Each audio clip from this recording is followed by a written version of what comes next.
بسم اللہ الرحمن الرحیم۔ السلام علیکم۔ روزانہ واقعات سننے کے لیے اس چینل کو سبسکرائب کریں۔ حضرت سیدنا عثمان غنی رضی اللہ عنہ سیرت و کردار کے ساتھ ثروت و سخاوت میں بھی مشہور تھے۔ حضرت عثمان رضی اللہ عنہ کے والد ایک کامیاب تاجر تھے۔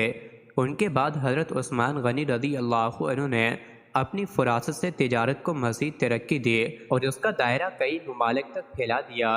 جس طرح اللہ تعالیٰ نے آپ کو خوب مال دیا تھا، اسی طرح اسے اللہ تعالیٰ کی راہ میں لگانے کا جذبہ بھی خوب عطا فرمایا تھا۔ یہی وجہ ہے کہ آپ کو زبان نبوت صلی اللہ علیہ وسلم سے غنی کا خطاب ملا۔ آپ کی فیاضی و سخاوت تاریخ اسلام کا درخشاں باب ہے۔ آپ کی ولادت عام الفیل سے چھٹے سال ہوئے۔ رسول اللہ صلی اللہ علیہ وسلم کے اعلان نبوت کے بعد آپ چوتھے ہیں جس نے اسلام قبول کیا۔ ایک مرتبہ ایک حاجت مند حضرت عثمان غنی رضی اللہ عنہ کے دروازے پر غروب آفتاب کے بعد آیا۔ ابھی اس نے دستک نہ دی تھی کہ حضرت عثمان غنی رضی اللہ عنہ کی آواز اس کے کانوں میں پڑی۔ وہ اپنی اہلیہ سے شکایت کر رہے تھے کہ چراغ کی بتی موٹی ہے جو تیل زیادہ استعمال کرنے کا سبب بن رہی ہے۔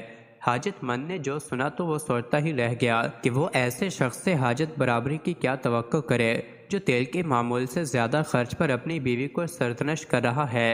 اس نے ارادہ کیا کہ حاجت بیان کر کے دیکھوں، شاید میری کچھ امداد کر ہی دیں۔ دستک سن کر حضرت عثمان غنی رضی اللہ عنہ باہر آئے۔ حاجت مند نے اپنی حاجت بیان کی اور لہجے میں زیادہ زور دیتے ہوئے کہا کہ ضرورت کچھ زیادہ ہی ہے۔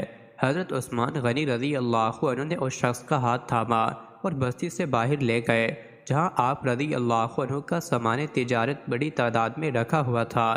فرمایا یہ سب تیری نظر ہے، کیا اس سے تمہاری ضرورت پوری ہو جائے گی؟ وہ شخص حیران ہکا بکا دیکھتا رہ گیا۔ چنانچہ اس نے عرض کیا حضرت یہ سب کچھ میری ضرورت سے زیادہ ہے۔ امیر المومنین نے فرمایا مجھے خوشی ہے کہ یہ تمہاری ضرورت سے کم نہیں۔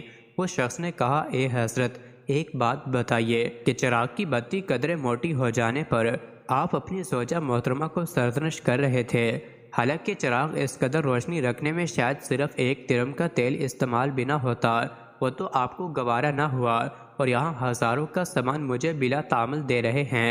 تب آپ نے فرمایا بھائی چراغ میں تیل کا زیادہ اسراف ہے اور زیادہ اسراف اللہ کو پسند نہیں، اور مجھے اللہ کے حضور اپنے اعمال کی فکر رہتی ہے، یہاں مجھے فکر اعمال لاحق ہے، اس لیے میں نے سرزنش کی سامان تمہیں اللہ کی خوشنودی کے لیے صدقہ دیا ہے، اس پر اجر کی امید ہے اور وہاں پر حساب کا خوف ہے۔ حضرت عثمان غنی رضی اللہ عنہ ہر مشکل موقع پر اسلام اور عظمت اسلام کے لیے اپنا سب کچھ قربان کرتے نظر آتے ہیں۔ آپ رضی اللہ عنہ نے مسجد نبوی کی توسیع کے لیے 25,000 درہم میں زمین خرید کر وقف کی۔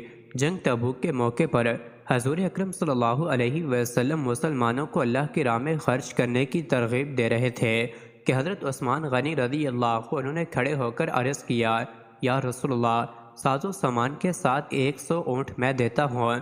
حضور کریم صلی اللہ علیہ وسلم نے پھر ترغیب دی تو حضرت عثمان غنی رضی اللہ عنہ نے عرض کیا یا رسول اللہ ساز و سامان کے ساتھ 200 اونٹ دیتا ہوں۔ حضور صلی اللہ علیہ وسلم نے پھر ترغیب دی تو حضرت عثمان رضی اللہ عنہ نے پھر عرض کیا یا رسول اللہ ساز و سامان کے ساتھ 300 اونٹ دیتا ہوں۔ پھر ان 300 اونٹوں کے علاوہ حضرت عثمان غنی رضی اللہ عنہ نے 1000 دینار، ایک روایت کے مطابق آپ نے 1000 اونٹ، 70 گھوڑے اور 10,000 دینار اس جنگ میں خرچ کیے، حضور اکرم صلی اللہ علیہ وسلم کے سامنے پیش کر دیے۔ حضور کریم صلی اللہ علیہ وسلم نے حضرت عثمان غنی رضی اللہ عنہ کی یہ سخاوت دیکھی تو آپ کے پیش کردہ دیناروں میں اپنا دست مبارک ڈال کر فرمایا عثمان کے اس نیک عمل کے بعد اب انہیں کوئی بات زر نہ پہنچائے گی۔ مزید ایسی ہی ویڈیوز کے لیے چینل کو ضرور سبسکرائب کریں۔